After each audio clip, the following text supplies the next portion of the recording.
This is Latitude at Frontline. On Sunday, June 1st, that is yesterday, Bangladesh's International Criminal Court formally charged the former Prime Minister Sheikh Hasina for ordering police action against student protesters in the weeks leading to her dramatic ouster on August 5th last year.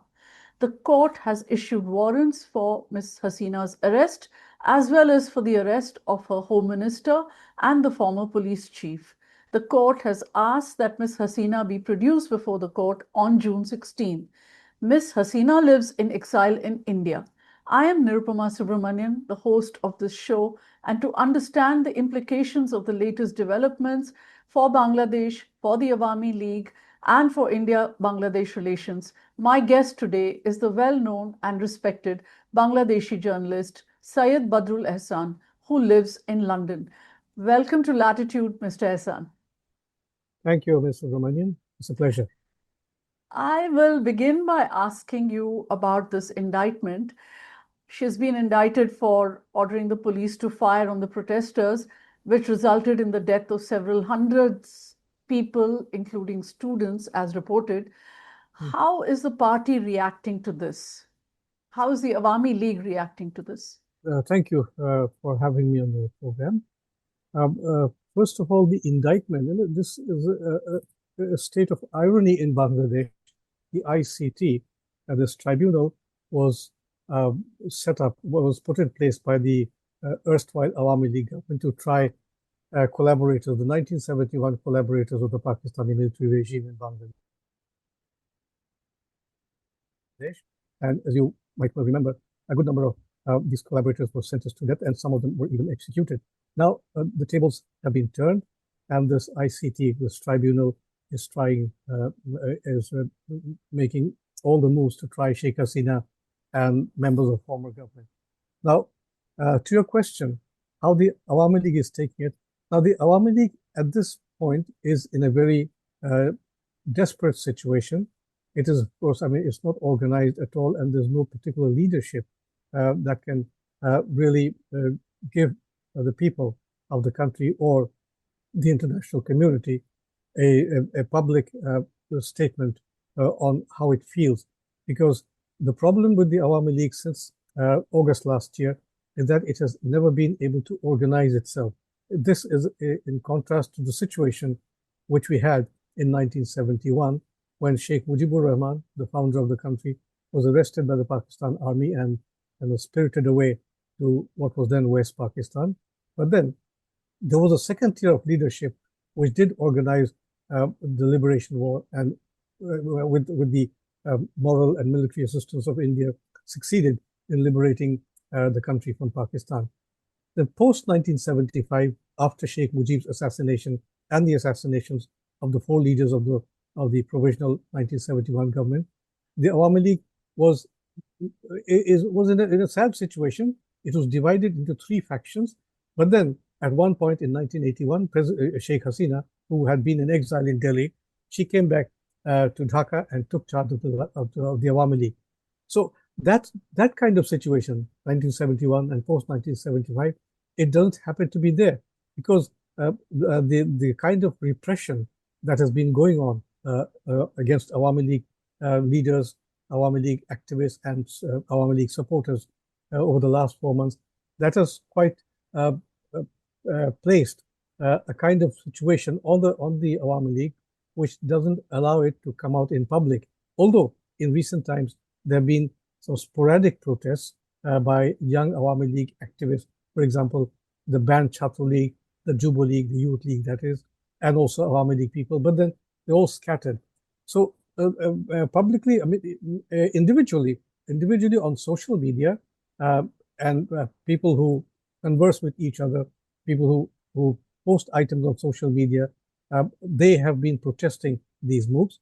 But unfortunately, these protests are not being recorded, are not being put in documented form in the nation's media, because the media is under severe restraints. Now, the interim government always will tell you that there are no restrictions on freedom of the press, but then there's no freedom of the press at all. There is mob violence, as a result of which the media are also very careful in exercising what they have to print, what they do not have to print. They're exercising, in simple words, self-censorship. But then, yes, it is a bad situation. The country has been made to go take an absolute 180-degree turn towards times which we did not expect. So what we have in Bangladesh today is a situation where the country, except for the name of the country, the People's Republic of Bangladesh, everything has been hollowed out. There's a concerted, there's a deliberate program of eliminating or doing away with everything that had to do with the 1971 War of Liberation. And as far as Sheikh Hasina is concerned, the indictments against her and her former ministers, that can be done, of course. I mean, no one argues over the fact that there was corruption during the 15-year rule of the Awami League. But then the process is what matters. See, people who are there in the ICT today were never disposed in a friendly way towards the Awami League or towards democratic secular politics.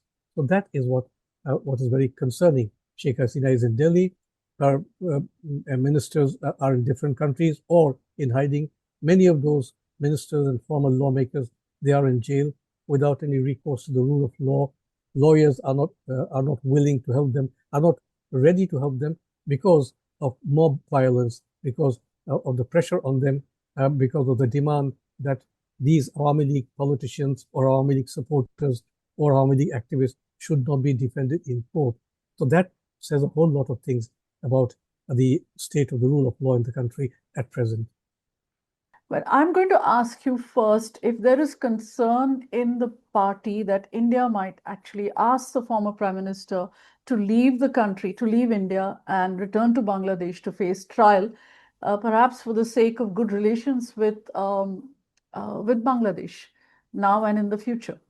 That kind of concern is not there really because of certain factors. One is that under the Awami League government, good relations were there with India, previously with the Congress government, and since 2014 with the BJP government led by Prime Minister Narendra Modi.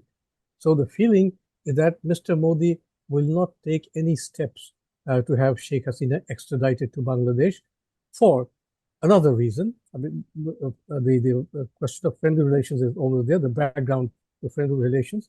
But at the same time, there's the feeling that if at all Sheikh Hasina is extradited to Bangladesh along with her former cabinet colleagues, justice will not be served because the feeling in Bangladesh at the moment is that the judgment has already been delivered, and student supporters, these young supporters of the interim government, have in the past few months made it clear that Sheikh Hasina will be brought back to Dhaka and will be hanged. So when this question of hanging or execution before a trial, or when people look to a judicial killing of a former prime minister, I don't think the Indian government will agree to that. Beyond and above that, of course, the Modi government can go for friendly relations with Bangladesh. Friendly, well, I would not say friendly. That's a kind of accommodation. It's understood that an elected government in India or an elected government anywhere will not be comfortable with an unelected government of the kind that exists in Bangladesh. So what India would do is to exercise gentle pressure and influence on the Yunus government so that things in Bangladesh get back on the right track. But then again, there are the difficulties. The Awami League, which is the party which liberated the country, that has been placed under a ban, which is again a huge irony for the country. On the other hand, the Jamaat-e-Islami, which violently opposed Bangladesh's liberation in 1971 and supported the Pakistan army in all its actions, that has come to the forefront, and that is playing a leading role in national politics today, even a role that is bigger than the role of the other political party, the other major political party, the Bangladesh Nationalist Party. So these things, I think the Indian government will take these things into consideration. In the first place, the Chhatra League was banned, was banned not through legal means. Of course, the government will, the authorities will tell you that we took these measures through legal means. But the fact remains that the Chhatra League was banned through mob pressure. I'll just make it clear to viewers that the Chhatra League is the students' wing of the Awami League. Exactly.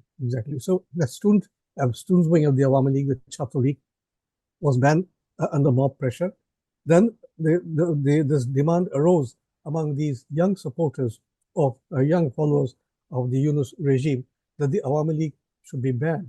Now the difficulty they have banned the Awami League, the activities of the Awami League, and the government, under pressure from other political parties, is also mulling the issue of general elections. But the point is, with the Awami League banned, it is anywhere between 35 to 40%, perhaps more, of voters who have been disenfranchised. That creates a problem. So this is also something which the international community has to take into account when it talks of justice and democracy in India, and especially for the Modi government. I think the Modi government will not be in a very comfortable situation over this Sheikh Hasina affair. But I don't think, a major section of Bangladesh's people do not think that Prime Minister Modi will be impolitic enough to have Sheikh Hasina extradited when his government knows that no justice will be served, that she has already been condemned, and the only thing that remains to be done is to see her life finished. So I think for the foreseeable future, indeed for the long-term future, until things change in Bangladesh, Sheikh Hasina will be in India. Right. You spoke about the leadership in the Awami League, how there are no second-rung, third-rung leaders. In a sense, isn't Sheikh Hasina responsible for this herself, because she surrounded herself with a very tight-knit clique, and she did not let other leaders grow. So at this point, should she not actually step back from the leadership of the party and allow a new leadership to rebuild the party, as it were? If she were to do that, maybe there are people who do not want to take the initiative right now, but maybe if she announces that, okay, I'm stepping back, I've been indicted, I cannot lead this party anymore, and I'm leaving it to others who can to come up and do so, would that not be a better way to rebuild the Awami League? That would be for Sheikh Hasina to step back or step away from the leadership of the party in view of the indictment that has been served on her. That would be a very appreciable way for her to let the people of the country know that she is ready to face justice, whether she's in India or by whatever means. But in the interest of the party, the Awami League, if the Awami League doesn't exist, or it simply withers away, that will be terrible for the country, because with the Awami League, Bangladesh's history gets to be washed away. Now, to the earlier part of your question, Sheikh Hasina's leadership of the party, she has been party president since 1981, since May 1981, when she came back from exile in India in that year. And then she had a first stint of prime ministership from 1996 to 2001. That was a good period when her government undertook such measures as repealing the notorious Indemnity Act of 1975. But then over the last 15 years, her leadership changed. The style of leadership changed, which left many people concerned, because she had a good number of ministers, like Bangabandhu Sheikh Mujibur Rahman. The difference between Sheikh Hasina and her father, Sheikh Mujibur Rahman, had around him a group of leaders who argued with him, who debated the issues with him, and who collectively reached a party decision prior to 1971 and after 1971, till 1975, that is. But with Sheikh Hasina, it was seen over the last 15 years that although she had these cabinet ministers, a good number of cabinet ministers, and of course parliamentarians, they tended to be more sycophantic than being able to debate policy matters with her. So she created, you used the word clique. Yes, that's the correct word.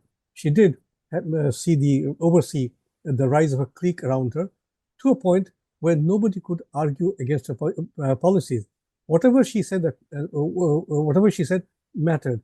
And on every occasion in Bangladesh, we have seen every time a minister of any particular ministry, of any particular department made a statement, he began his statement, his or her statement, with the idea, with the thought that on the advice of the Honorable Prime Minister, the government has decided. So that left a whole lot of people worried. See, if a Minister of Foreign Affairs, the Minister of Finance is talking about a government decision, why must he or she always refer to the directives of the Prime Minister? So, and then because of that situation, the Awami League is in a problem today. Sheikh Hasina did not prepare that kind of leadership. Within the party, there were no elections, which is why when the government fell, like a pack of cards, I might add, in August last year, there was no resistance. When Sheikh Mujibur Rahman's historic home was demolished, there was no protest. So because of the inactivity of these leaders, because of their role, they could not have people assemble who could resist these activities. So there lies the problem. Now, if Sheikh Hasina is aged now, she was born in September 1947, so she's almost she's 78 or 79. It's high time for her to hand over leadership to a new generation of politicians in the party. To what extent she's ready to do that is not known, because over the last 10 months, she has been sadly unable to provide a sense of direction to the country. So to provide a sense of direction to the country, a new set of leaders must come up. But where are those leaders now? Many of these former ministers of Sheikh Hasina's government, many are in exile, have made their way into exile in the UK, some to Canada, some to the US, some to India. So where do you find these leaders? And who do you choose as a leader? Because Sheikh Mujib had Tajuddin Ahmed and Syed Nazrul Islam. Who does Sheikh Hasina have at this point? Well, that is again very worrying for the country. If the Awami League simply withers away, if there's no future leadership of the Awami League, it's an entire nation that will suffer, an entire history of Bangladesh that is already under threat, and it might be wiped out altogether. Can a case be made that once the prosecution begins and other people are the trial is held for Sheikh Hasina and others, the ban on the Awami League itself becomes it's seen as on shaky legal ground, and they may have to lift the ban on the Awami League because yes, they're prosecuting some people, so that is going on. So it makes no sense really to ban the entire party, and thus you may have a second rung coming up, do a reckoning of what has gone wrong in the past and come up with a plan for the future. Is that a possibility? And in that sense, the prosecution itself of Sheikh Hasina may be a good thing. First of all, to the question of the ban on the Awami League, yes, that was not a wise step on the part of the interim government. Now, that should have been kept separate from the case of corruption, from the instances of corruption that the interim government is intent on prosecuting.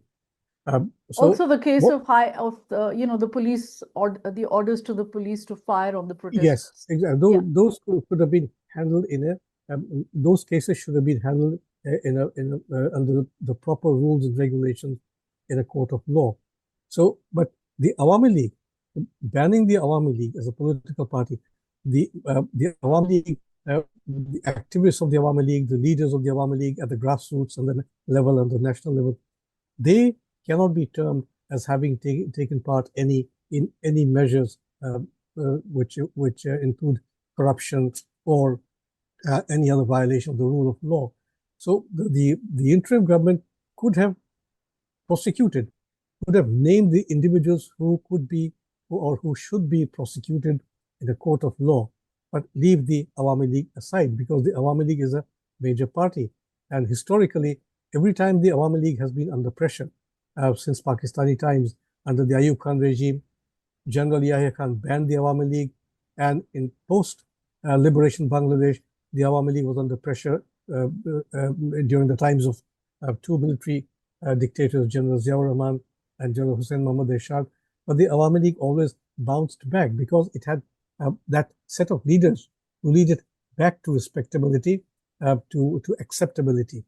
Now, as far as the present Awami League is concerned, the party is there, but in a very scattered form. Now, why, if pressure, as you pointed out, couldn't there be a second rung of leaders ready to take over from Sheikh Hasina? One other problem with the Awami League, with many Awami League activists even now and leaders, is that they revere Sheikh Hasina. And they revere Sheikh Hasina largely because she happens to be the daughter of Bangabandhu Sheikh Mujibur Rahman. So that reverence is still there. And people, Awami League supporters, I can see it on social media, in conversations with other people, they still think that Sheikh Hasina is the right person to lead the Awami League back to power, or let's say back to the center of politics. But now with the indictment of Sheikh Hasina, I think Sheikh Hasina on her own should be able to consult her party leaders. She's always addressing a party activist on video from India. She's been addressing people in Bangladesh, in West Bengal, in Canada, in America, in the United Kingdom, and parts of Europe.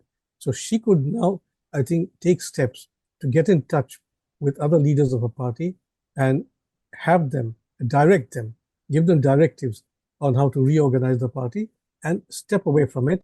And until this entire prosecution, entire course of investigations against her comes to an end.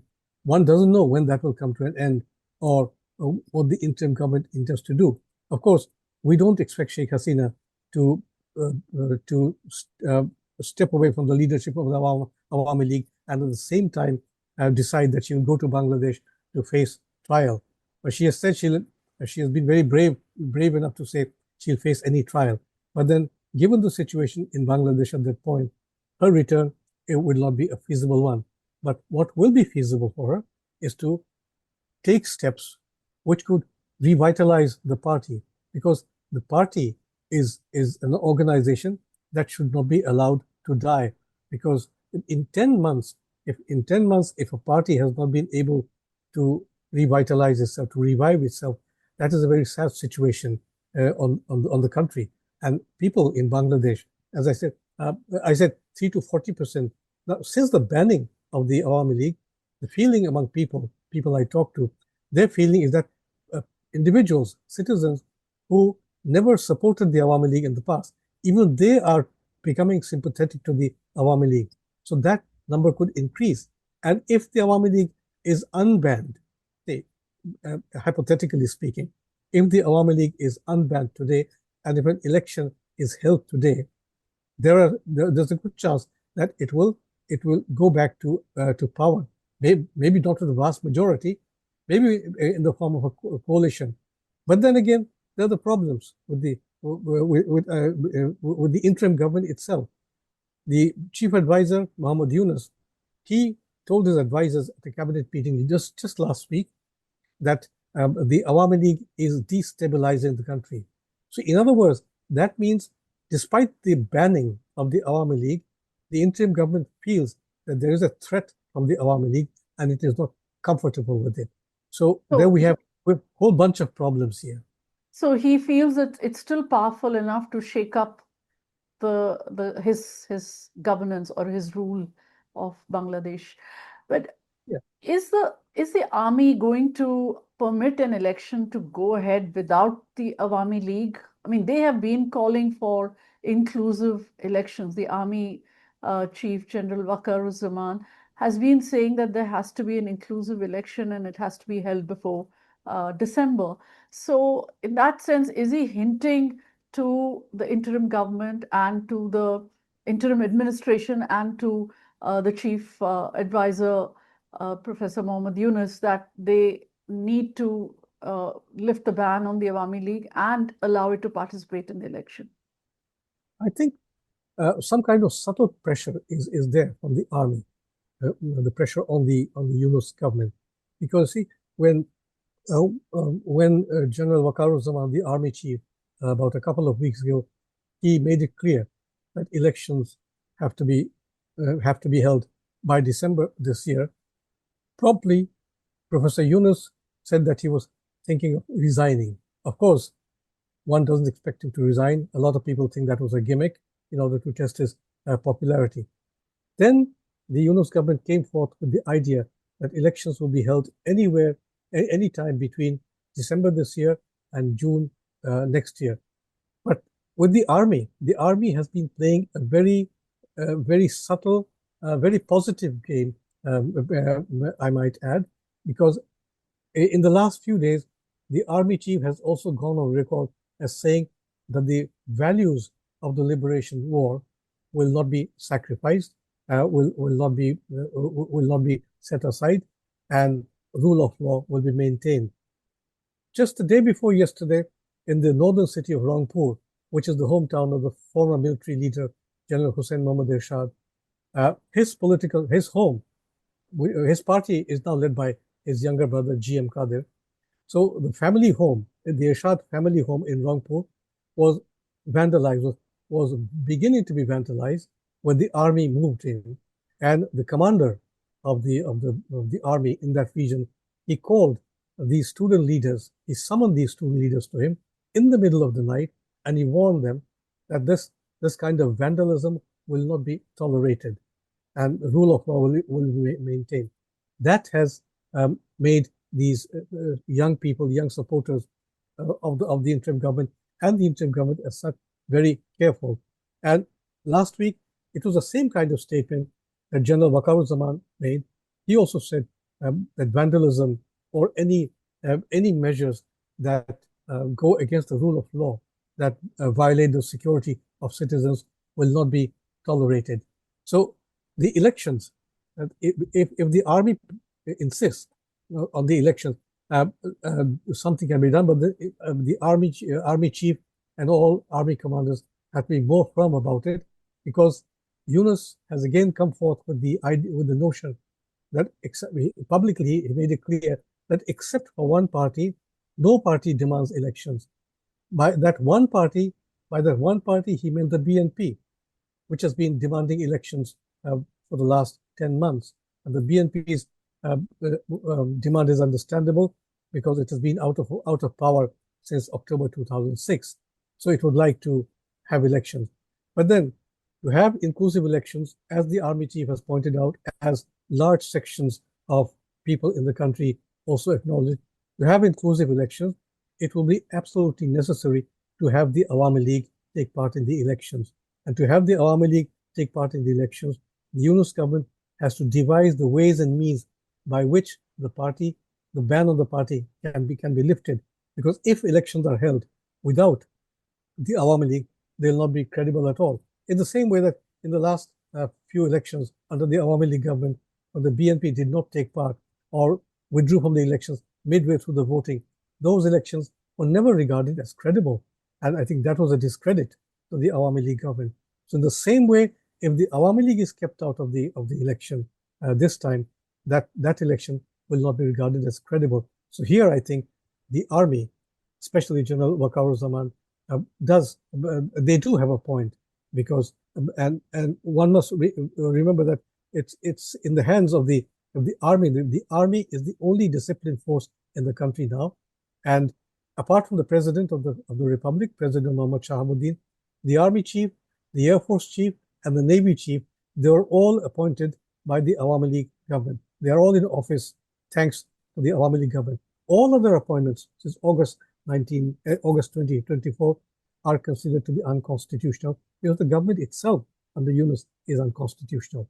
So the future is still uncertain, but I think the country is going there if the army sticks to its demand that election be held by December, or even if it's not held by December, the army must insist that inclusivity means adding or bringing in the Awami League also to the election. So, in a sense, the Awami League is now looking to the army to actually play a role in bringing it back into political life in Bangladesh. Yes, the Awami League has no choice at this point other than banking on the army to clear the debris that has gathered since August last year. And as you said, the appointments of the three chiefs were made by the Sheikh Hasina government, by Prime Minister Sheikh Hasina. So is there a feeling here that they owe this to her? Well, no, I won't say they owe this to her. They owe this to the proper rules of government, proper rules of service under which they were appointed. But yes, one could say that when they were appointed again on the basis of the fact that they were loyal not only to the government, the constitutional government which existed at the time, they were also all loyal to the principles and values of the 1971 War of Liberation. So that sense of values is still working in them. Although many things have happened on their watch. For example, on the 5th of August, Sheikh Mujib's house was torched. 6 months later, it was demolished. And all other symbols of the War of Liberation have been destroyed in the country, all under on the watch of the army, or the army stood by. Now I think in order to, if they see the trajectory the country is taking, the Jamaat-e-Islami has come back, and all these organizations, these militant Islamist organizations like the Hizb ut-Tahrir, they are there. And then there are reports of Pakistani military officials coming to Bangladesh, ISI officials coming to Bangladesh and trying to establish links with the Bangladesh government. These are very concerning things. And the army, or in broad measure, the armed forces, Bangladesh's armed forces, I don't think they will take all these things lying down at one point. If worse comes to worse, they will act. Right. You mentioned that if elections are held today, then it is possible that Awami League, because it has become more popular after the ban, it might actually come back to power. But that is not what we are hearing. We are hearing, and this is one of the reasons why the BNP is so eager to have the election held by December, is that they believe that they are going to sweep this election. And that is what we hear too, that the BNP is, if the elections are held, that it will be the party in power. Yes. No, when I talked about the Awami League's prospects, the elections, if it is permitted to election, there's a sympathy factor that has been working of late for the Awami League, although not for its doings in the last government. The corruption of the ministers, that is roundly condemned by even supporters of the Awami League. That is there. That point is there. But if elections are held, there is we do not feel that the Awami League will win a straight majority, but it just might squeak through. Now, as far as the BNP is concerned, yes, the BNP is very confident that it will win the election, but the BNP is also worried that the Jamaat-e-Islami is getting ahead of it. Now, Jamaat-e-Islami used to be the BNP's junior partner in earlier times. When the BNP was last in office from 2001 to 2006, the Jamaat was part of a coalition with it. Now, since August last year, the Jamaat has gone ahead. Jamaat has worked very quietly and very softly. The Jamaat has been asking for local government elections first, rather than the general elections. And the BNP Secretary General Mirza Fakhrul Islam Alamgir, he noted the other day that the Jamaat-e-Islami is one party that does not want the elections because it fears the BNP might come back to power. Now, the problem with the BNP now, it is massively popular, of course, because not only because it's been out of power for so many years, also because of the repression that was exercised on it by the Awami League government. That is also a factor which has gone against the Awami League. So that history of repression is always there. Feeling is the BNP's leader, Begum Khaleda, is effectively out of contention now because she's too aged and she's too ill. She was in London for a few months. She recently went back to Dhaka after treatment. But the power, all political power in the party, rests in the hands of her son, Tariq Rahman, who has been in exile in the UK since he was forced out of the country by the last caretaker government in the year 2007.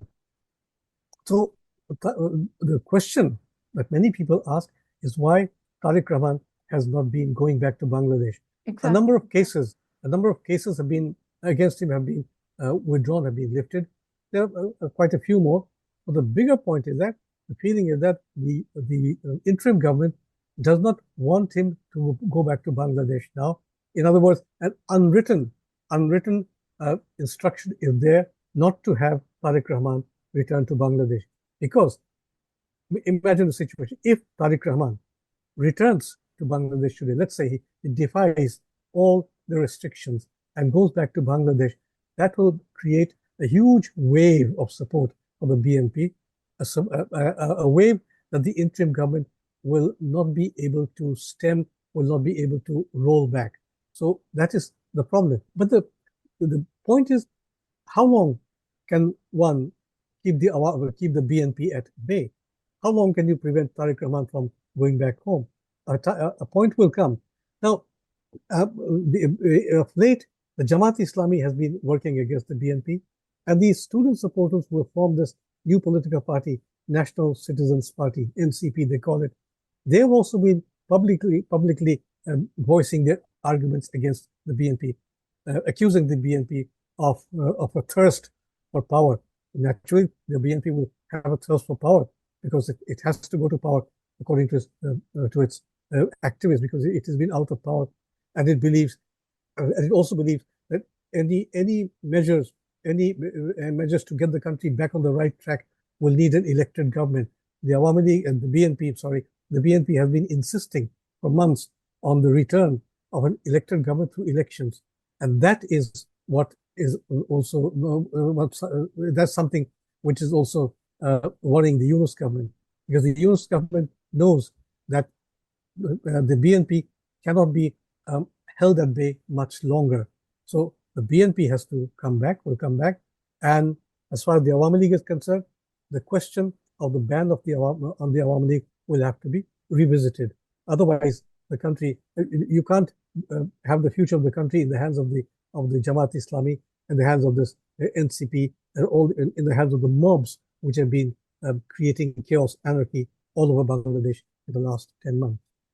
So recently we saw that one of the people who had been convicted and sentenced by the International Criminal Court in Bangladesh, which, as you mentioned, was set up by Sheikh Hasina to try the collaborators of the 1971 war.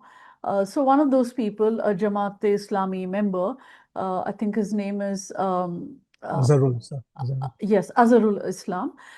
He was released, and upon his release, the head of the Jamaat-e-Islami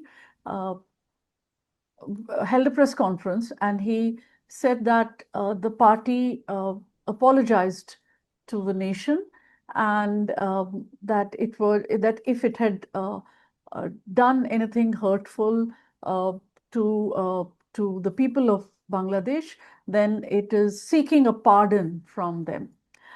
So this sounded like they wanted to revisit their past, but they did not mention 1971 at all. They did not mention their collaboration with the Pakistan Army at all. So how has this been received among the public in Bangladesh? What are people saying about this? No, the people are not happy with this sort of statement from the Jamaat-e-Islami. It's a little mealy-mouthed, I think. It has mealy-mouthed is very ambiguous. Yeah. And the people feel that when a party chief or when any politician says if we have made any mistake. The question is not if mistakes were made. The historical record is there. All the old newspapers are there. In Bangladesh itself, the statements of the Jamaat-e-Islami leaders in 1971 about their determination to maintain the integrity of Pakistan in their words, and also post 1971 when the late Jamaat leader Ghulam Azam, he was stranded in Pakistan in 1971 from November 1971, and then he was sent off to these different Middle Eastern countries by the Bhutto government to argue the case against Bangladesh.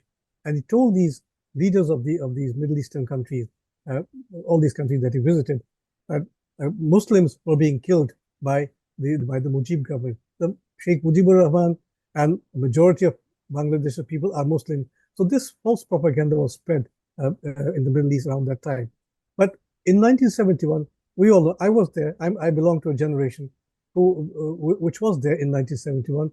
We saw what the Jamaat Islam did, and all these trials that took place of the Jamaat leaders during Sheikh Hasina's time. They were these trials produced. These trials were based on the record. So if the Jamaat Islami is actually apologetic about 1971, it should be able to come out with a clear statement. I think a clear statement saying that we made mistakes in 1971. We should not have supported the Yahya Khan military regime, and we respect the 3 million people of Bangladesh who died because of the work of the Pakistani military regime and their local collaborators. I think that will give the Jamaat a whole lot more credibility among Bangladesh voters. It's the same thing when they're being so mealy-mouthed. It's like the different Pakistani governments since 1971. They've never expressly apologized. Bhutto said in Dhaka when he came in June 1974, he said, he used the word Toba, we say Toba. Saying Toba is an Islamic word, which is saying, we are horrified. No, that is not the case. Then General Pervez Musharraf, he came and said, we regret. So, this kind of statement is not applicable. What Pakistan should have done is to officially acknowledge the crimes of its army in 1971 and put it on the record. They didn't do it. In the same way, the Jamaat-e-Islami and all other political elements, Bengali collaborationist elements who supported Pakistan, they need to come forth with a clear statement of regret, publicly stated, so that Bangladesh's people will feel reassured. Now, a lot of people feel that the present generation of Bangladeshis, they do not remember 1971. They have no link with 1971. No, yes, but they do. They read history. They know what happened. Young people who, let's say, were born, 15 or 20 years ago, they know the history of the country. So you have to impress these people. You have to tell these people that you're sorry. Now, condemning the Awami League is one thing, for its corruption, for its misrule, for its violation of the rules of law. That is one thing. But then history is something else, and the Jamaat has to own up to it clearly and without ambiguity. Right. You mentioned the army chief's speech last week to his officers about the rule of law and elections and other issues. So there was a lot of talk then that the army is not on the same page as the interim administration, and perhaps a takeover by the army is on the cards. A takeover of the country by the army is on the cards. But now it seems that those differences might have been exaggerated. What are you hearing about this? Well, yeah, on the one hand, those differences might have been exaggerated. On the other hand, it's also true that the army is not happy. The army and the Yunus administration, they are not happy with each other because Yunus feels the pressure of the army.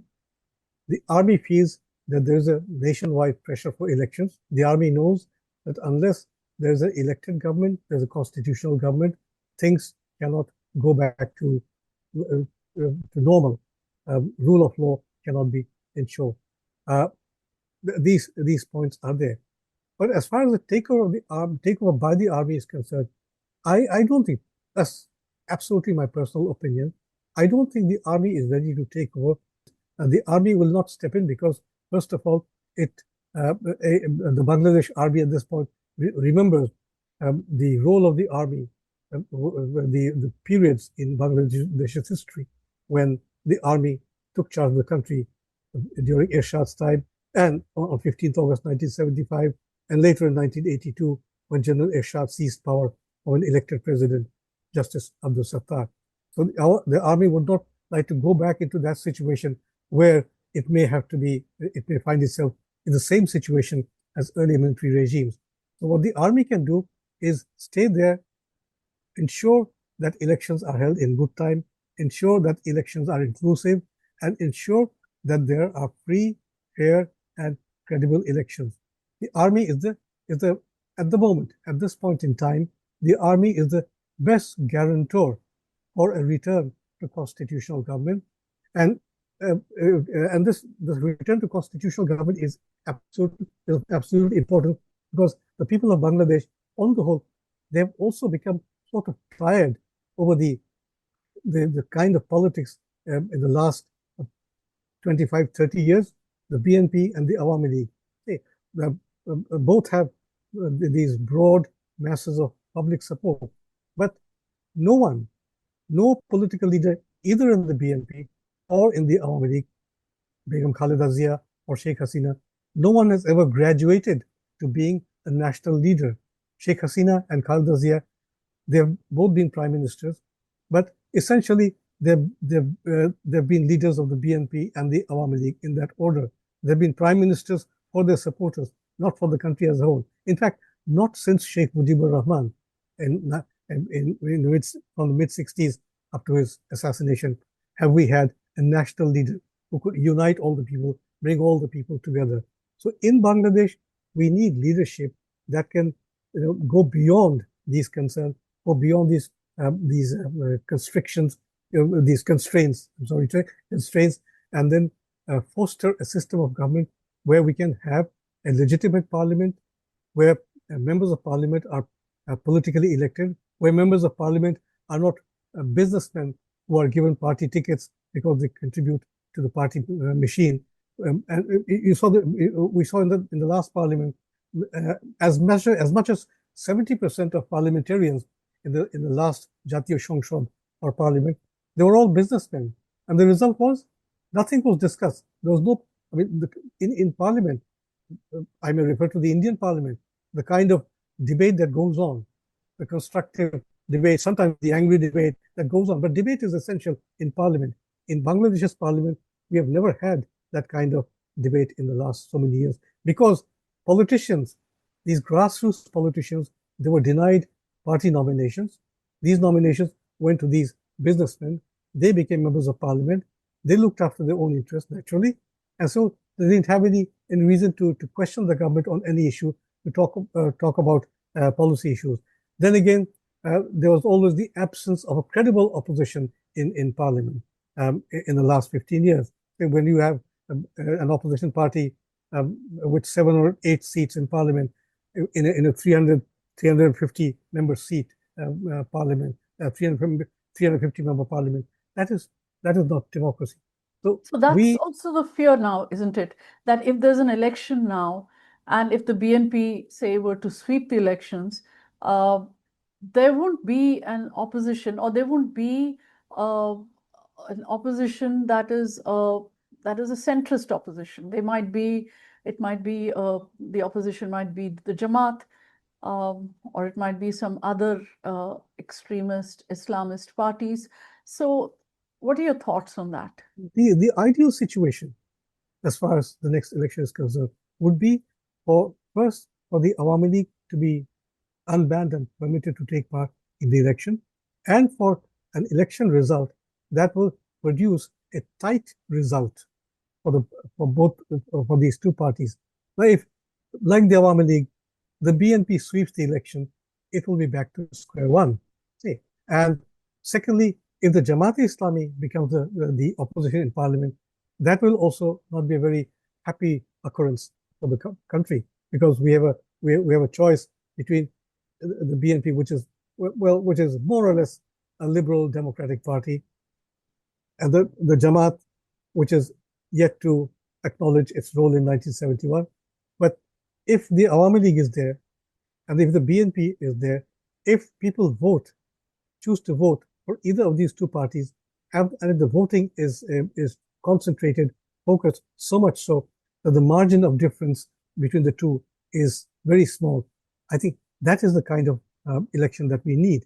Because in our country, since 1970 was different, of course, because the Awami League won the elections in Pakistan, and history went the other way because of Pakistani machinations. But after that, every time we've had an election, it's always been one party, sort of claiming the entire parliament for itself. That has been that plus the fact that we've had political dynasties in place. These things have worked against democracy in our country. You can't have dynasties in a democracy, but we have had them, and now we see the result. Because democracy, it collapses every few years. So in order to avoid that, I think an election of the kind that I've talked about could take place. The party should be allowed to campaign freely and let the people decide. I think the people are wise now. They'll be able to decide. And if an election produces a result with no party gaining a majority, that will be extremely good for the country, I would say. That will force these political parties to get into talks about forming a coalition or about forming a grand coalition of the kind which the CDU and the SPD in former West Germany have formed in 1966, with Kurt George Kiesinger as Chancellor and Willy Brandt as Deputy Chancellor. That kind of situation, that kind of politics is something we look forward to. We have never had that kind of politics, but if it does happen to the next election, if that kind of miracle does happen, I think we'll be all the better for it. Yeah, that seems a bridge too far right now, but I'm just going to take you back to the army. And it was said at that time last week that the differences between the army and the interim administration revolved particularly around one issue, which is, or two issues, which is one was the appointment of the National Security Advisor without consultation with the army. His name is Khalilur Rahman.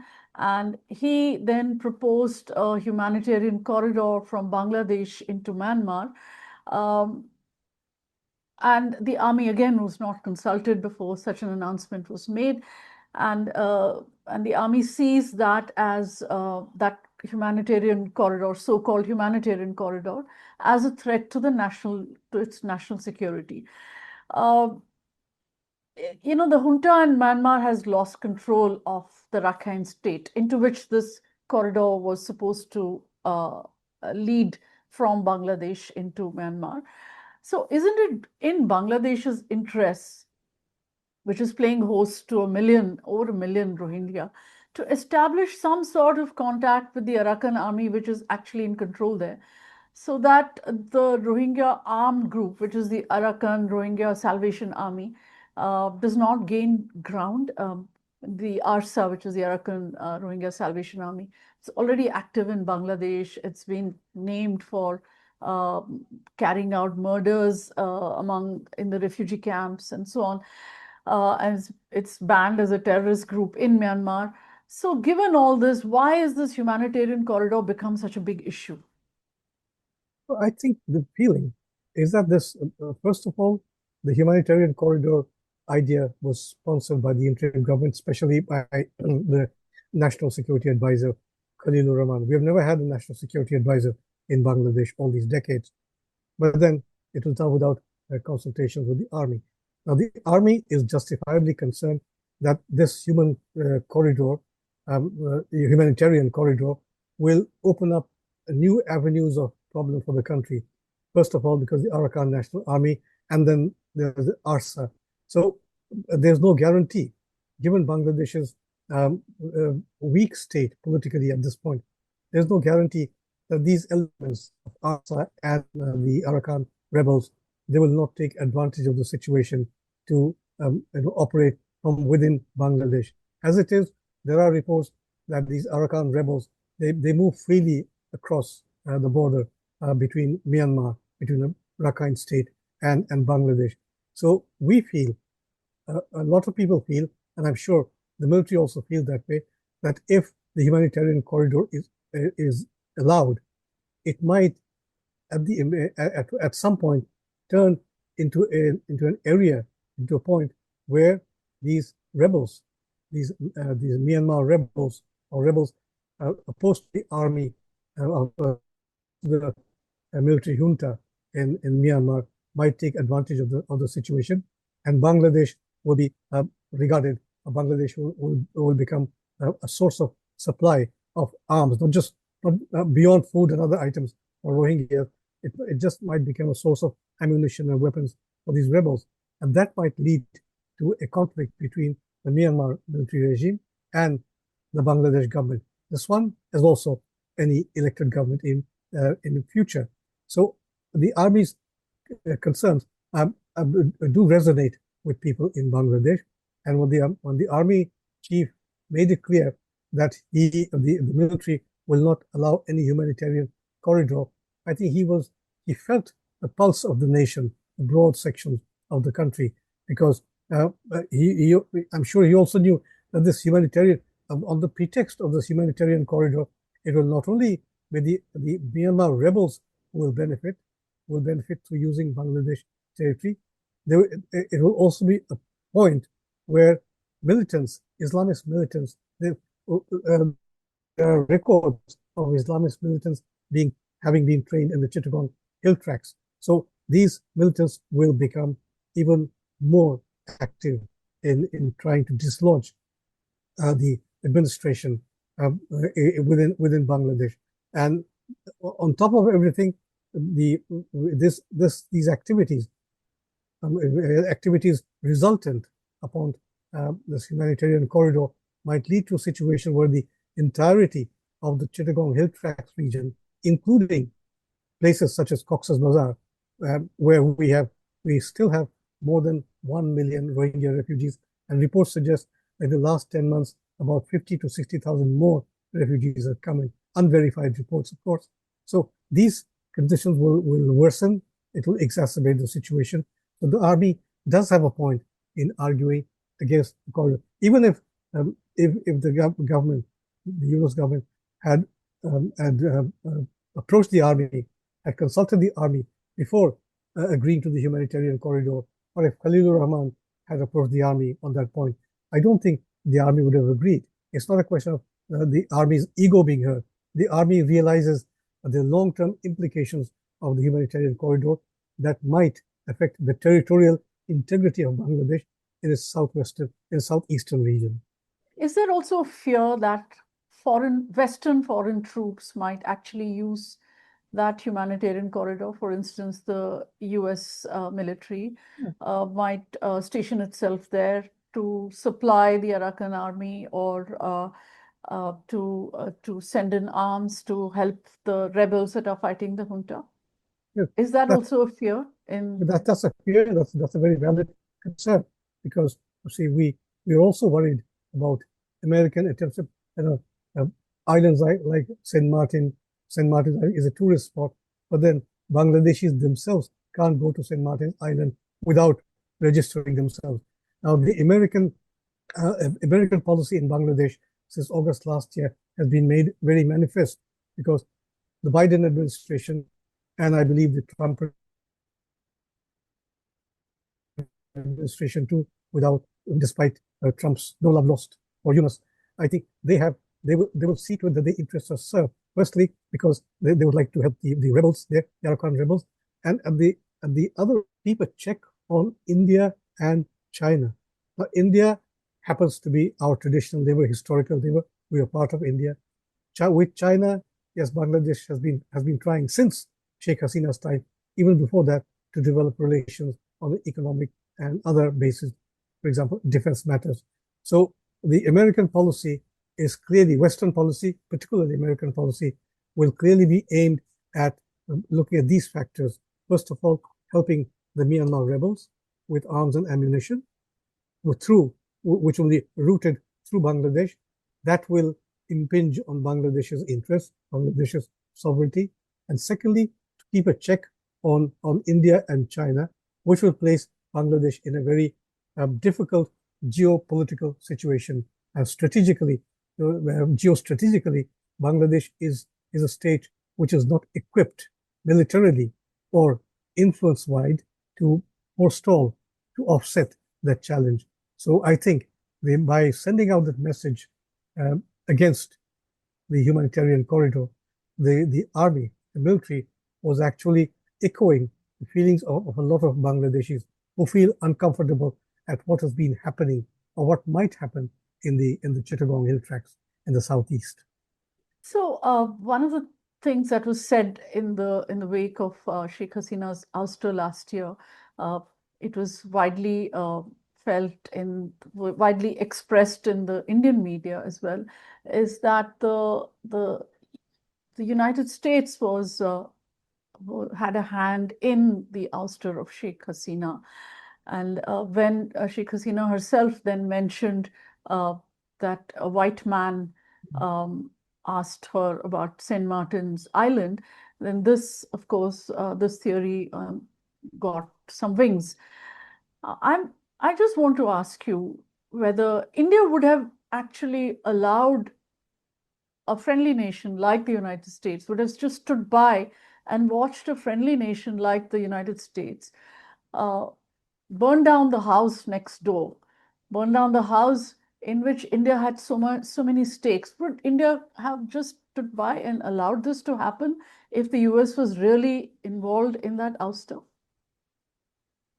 Well, you see, it's very obvious that elements in the United States, especially in the Democratic Party, in the Democratic Party government, they were never truly well disposed towards Sheikh Hasina. When the Hasina government went after Professor Yunus following his winning of the Nobel Prize for Peace, then it was people like Secretary of State Hillary Clinton who were disturbed, who made angry phone calls to Sheikh Hasina.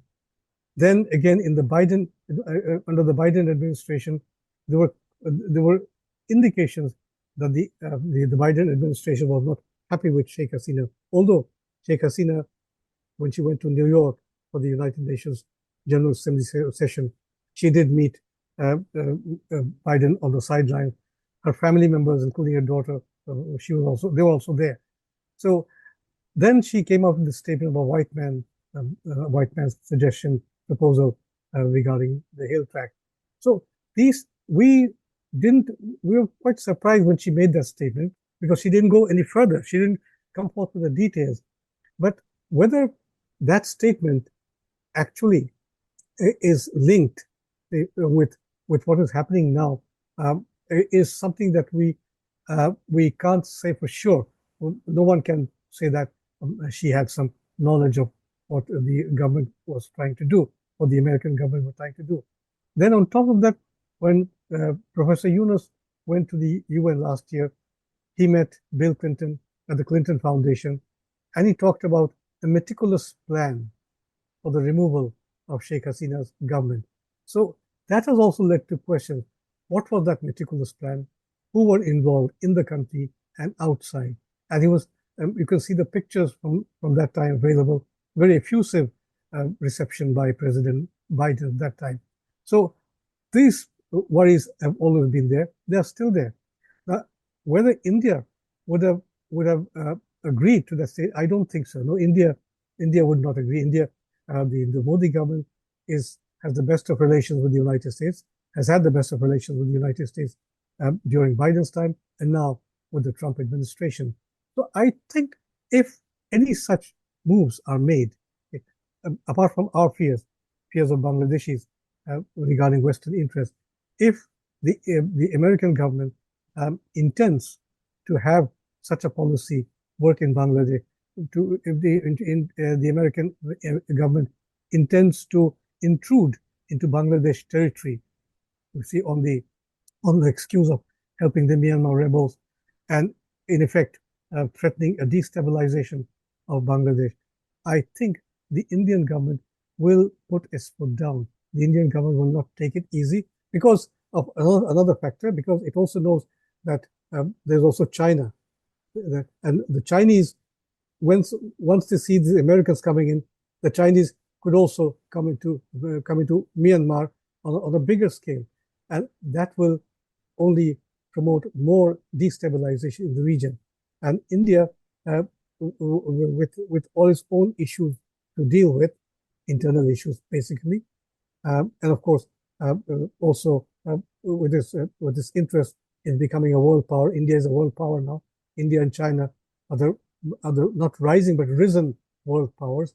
I don't think India will be neither India nor China will be able to accept or will accept this kind of intrusion by American interests in Bangladesh, because if Bangladesh's stability is undermined by any such intrusion, it will place the entire region in a position of difficulty, because it might create complications for not only for Bangladesh, it might also lead to questions about what might happen to India, what might happen to China, because it has borders with India or with Myanmar.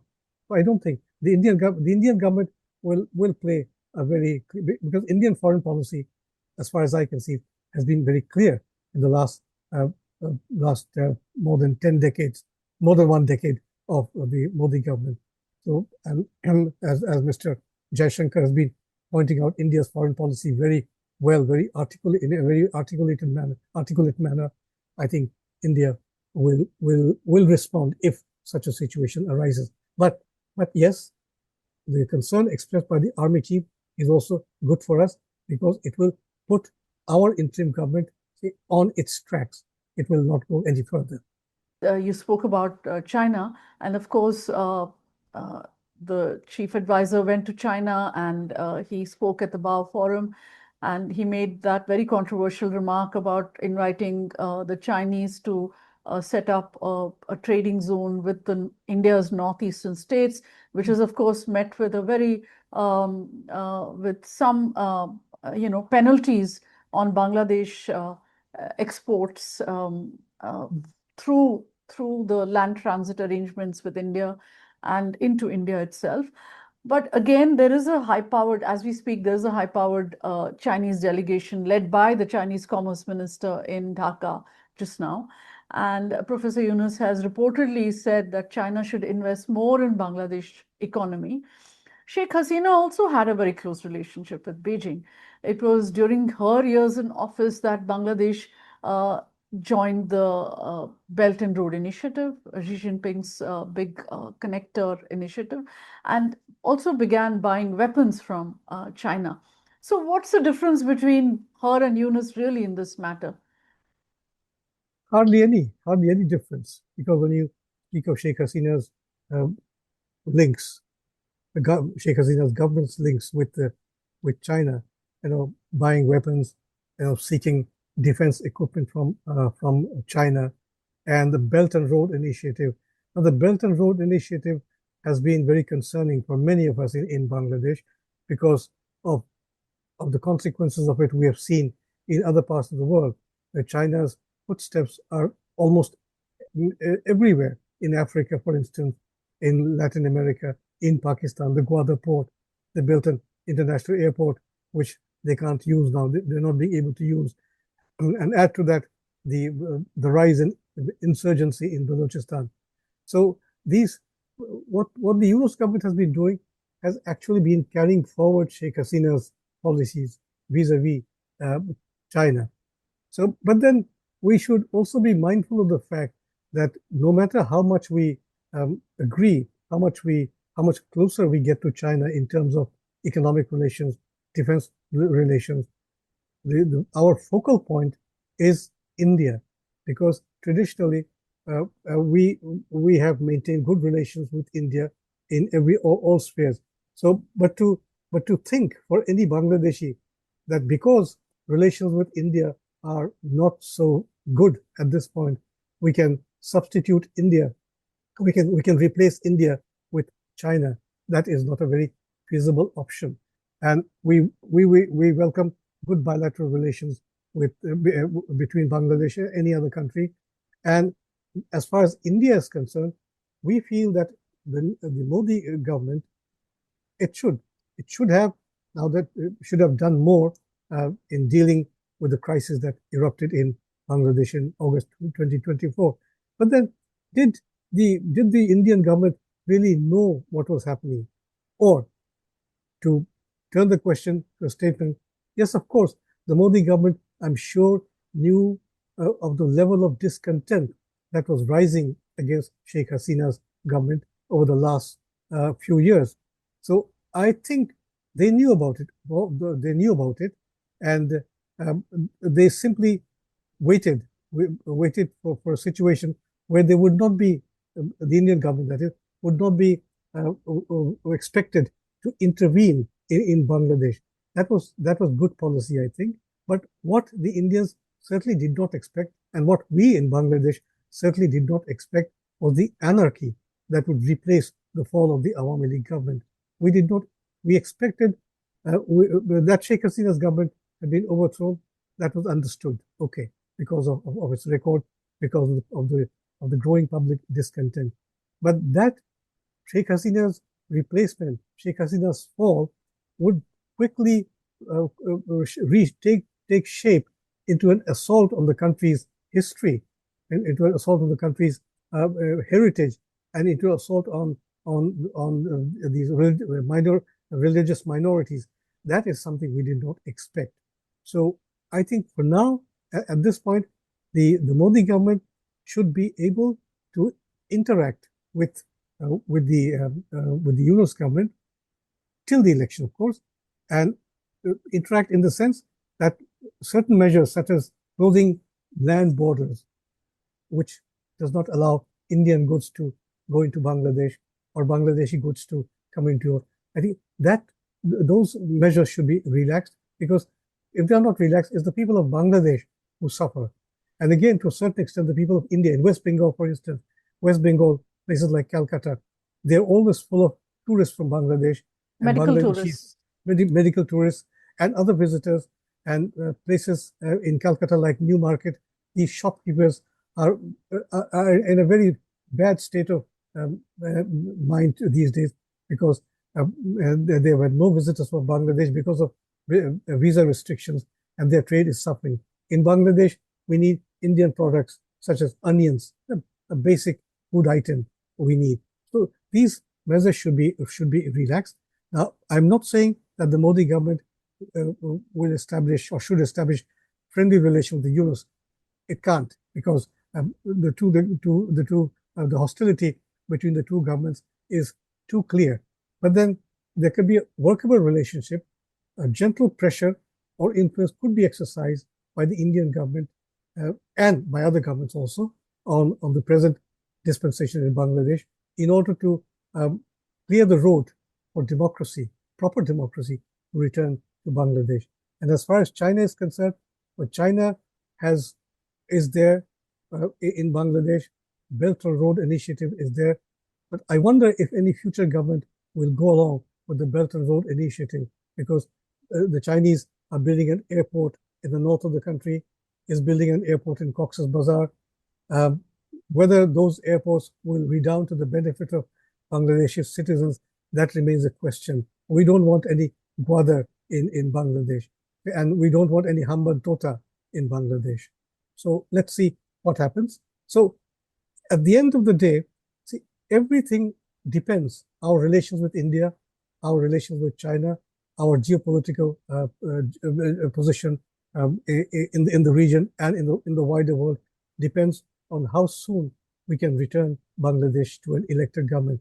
So if we have a strong government, if we have a national government, or a government which reaches out to all the people of the country, it will give us an opportunity to fashion, forge a foreign policy which would be of benefit to Bangladesh's people, and of course to the region as such. We'd like to have excellent relations with India again. We'd like this deterioration to be rolled back, so that we can get back to what the position was before August last year.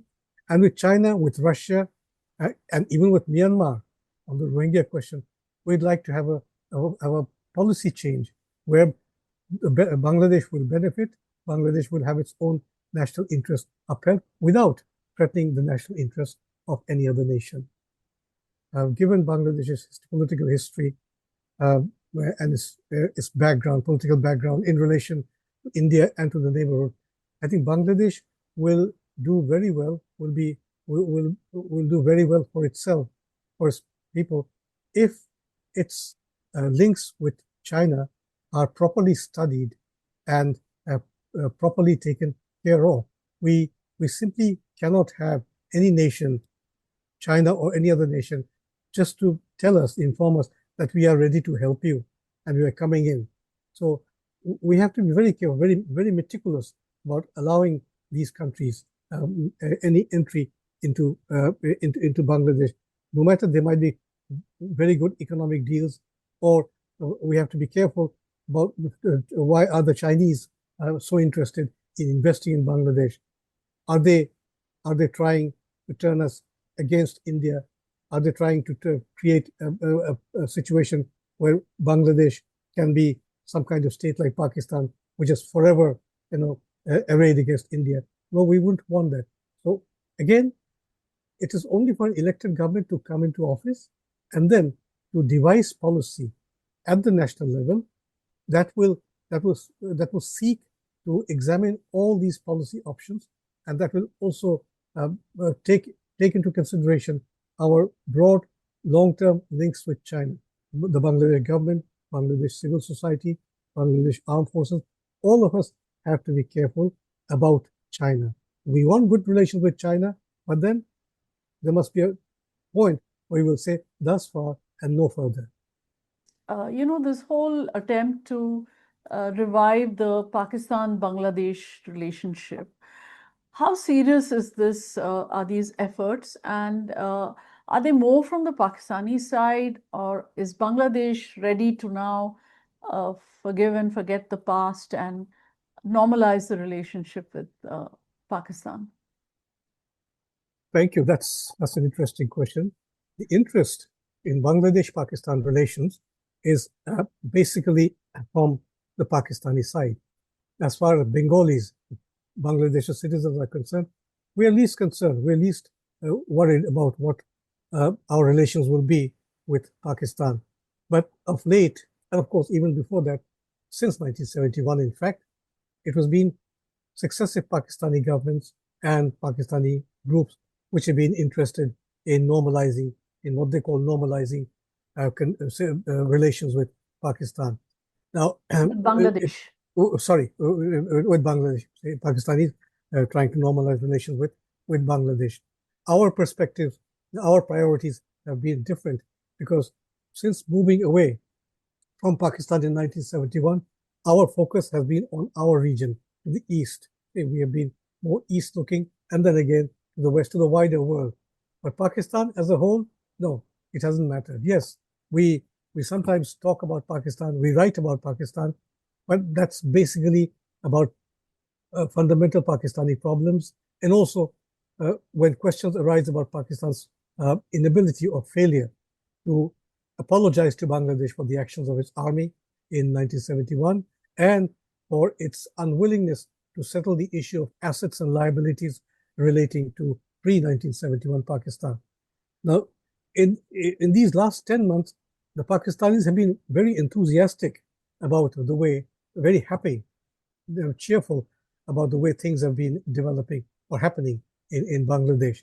And if you recall, soon after the fall of Sheikh Hasina's government, Prime Minister Shehbaz Sharif addressed a group in Islamabad where their army chief, now Field Marshal Asim Munir, he was also present. And it was a group of young Pakistanis. And he was gloating over the fact that Sheikh Mujibur Rahman's statues were being vandalized in Bangladesh. And he told those young people that you see what is happening to the man who broke up Pakistan, his words. So see, that kind of sentiment is still there. Then earlier than that, when these collaborators, 1971 collaborators of the Pakistan army, the Jamaat leaders who were executed, tried and executed during Sheikh Hasina's time, the Pakistani media were absolutely angry. They went over the top in condemning Bangladesh for the executions of what they called loyal Pakistanis in 1971. And now, last week, the Prime Minister said, in referring to the recent conflict with India over Pahalgam, he said that the Pakistanis, in his words, had taught the Indians a good lesson over Pahalgam, and it was revenge for what the Indians did to Pakistan in 1971. In other words, having East Pakistan break away and becoming Bangladesh. Now, that kind of sentiment is still there in Pakistan. And I might add that a few years ago, I had the opportunity, I was invited by the Pakistani Foreign Office to visit Pakistan. With me was a team of journalists. We went to Pakistan and we had meetings with Pakistani diplomats serving and retired. And at tea break, these recruits, these new recruits to the Pakistan Foreign Office, young women, young men, very bright people, they came up to me at tea break while I was having tea, and they said, "Sir, can you ask you a question?" I said, "Yes, go ahead." And they said, "Sir, what exactly did our army do in East Pakistan in 1971? And I was quite surprised. I said, you've been recruited in the Foreign Service. I'm sure you go through Pakistan's history as part of your training program. Weren't you informed of these things?" He said, "No, all we are told is that it was an Indian conspiracy to break up Pakistan in league with some Bengali politicians." So you see, so I told them the whole story, of course. So, but then this is the kind of mentality that still works in Pakistan, thanks to its army, thanks to its politicians, who have not yet reconciled to the idea of Bangladesh. Now, when they want to reconcile with Bangladesh, it's not with Bangladesh as we have known it since 1971. It's with a Bangladesh where they feel that parties like the Jamaat-e-Islami and the Islamist extremists and anti-India elements will come back to power, and that will give them a fresh launching pad for propaganda against India and against all their presumed and known and unknown enemies. So no, as far as the people of Pakistan, as far as Pakistan is concerned, our interest is not there at all. Yes, we have trade teams going to Pakistan. We're visitors going to Pakistan. Our citizens watch Pakistani plays on television. But beyond that, their army delegations have been visiting. Army delegations have been visiting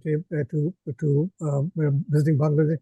But I think that is also a short-term measure. Things will change because we do not relate that our soul. We still believe people who saw 1971.